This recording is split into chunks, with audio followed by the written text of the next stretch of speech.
जय सिया राम। आज से हम वाल्मीकि रामायण का पाठ करेंगे अपने घर पे ही।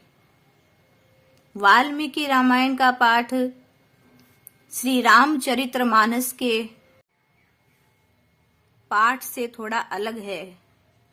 उसमें हमें विश्राम, नव पारायण और मास पारायण विश्राम के रूप में दिया हुआ है, लेकिन श्री वाल्मीकि रामायण ये सर्ग के रूप में है। इसको यदि हम 2 सर्ग हमेशा पढ़ेंगे तो ये काफी लंबा समय लगेगा। यदि हम रोज 7 से 8 सर्ग पढ़ेंगे तो आनंद से हम इसका पाठ कर सकेंगे, समझ सकेंगे। वाल्मीकि रामायण का पाठ शुरू करने से पहले पूजा विधि, नव पारायण पाठ की विधि भी इसमें बताई गई है। भगवान की पूजा की तैयारी अपने घर पे ही करें। जिस प्रकार रूटीन में हम भगवान की पूजा करते हैं, विशेष यदि हम घर पे पूजा करेंगे, रामायण का पाठ करना चाहते हैं तो उसमें अलग से कुछ नहीं होता है। भगवान का चित्रपटल सीताराम जी का, हनुमान जी महाराज का, गणेश जी महाराज और अपने ठाकुर को विराजमान करके धूप, दीप, चंदन, पुष्प, तुलसी दल और जल, उसके अलावा जो सबसे विशेष है, जो श्री वाल्मीकि रामायण में बताया गया है कि हमें जब हम घर पे रामायण का पाठ करते हैं तो विशेष रूप से हमें तुलसी माता को अपने पास में रखना चाहिए। तुलसी के सानिध्य में ही हमें श्री रामचरितमानस का पाठ या वाल्मीकि रामायण, गीता जी का पाठ करना चाहिए। तुलसी मैया की जय। पाठ को शुरू करने से पहले हम विघ्नहर्ता गजानन भगवान को नमस्कार करके, सीता राम जी को नमस्कार करके, राम दरबार को प्रणाम करते हैं, हनुमत लाल को प्रणाम करते हैं, शिव परिवार को प्रणाम, अपने गुरुदेव को प्रणाम करते हैं और पुस्तक की पूजा करके हमें पाठ करना चाहिए।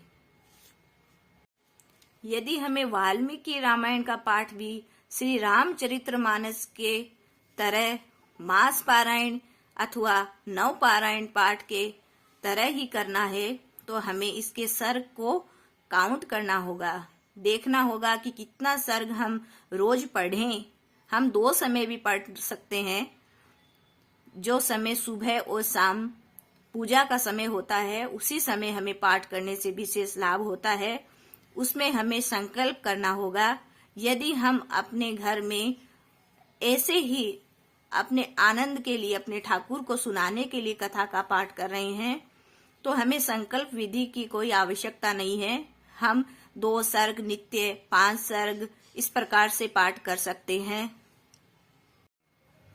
वाल्मीकि रामायण संस्कृत और हिंदी दोनों में दिया गया है, अथवा श्री रामचरितमानस तुलसीदास जी की अपनी निजी वाणी में और हिंदी में उन्होंने अनुवाद किया है। वाल्मीकि रामायण में सबसे पहले हमें वाल्मीकि जी के बारे में जानकारी दी गई है। जैसे श्री रामचरितमानस में तुलसीदास जी महाराज ने अपनी निजी जानकारी अपने ही हाथ से लिखा है, उसी प्रकार वाल्मीकि रामायण में वाल्मीकि जी महाराज के बारे में बताया गया है। उसका हम श्रवण करेंगे। वाल्मीकि रामायण हमारा प्रथम काव्य है, जो वाल्मीकि जी ने भगवान जब पृथ्वी पे अयोध्या में अवतार नहीं लिए थे, उससे पहले ही सरयू नदी के तट पर बैठकर उन्होंने यह काव्य लिखा था। रामाय रामभद्राय रामचंद्राय वेदसे रघुनाथाय नाथाय सीताया पतये नमः।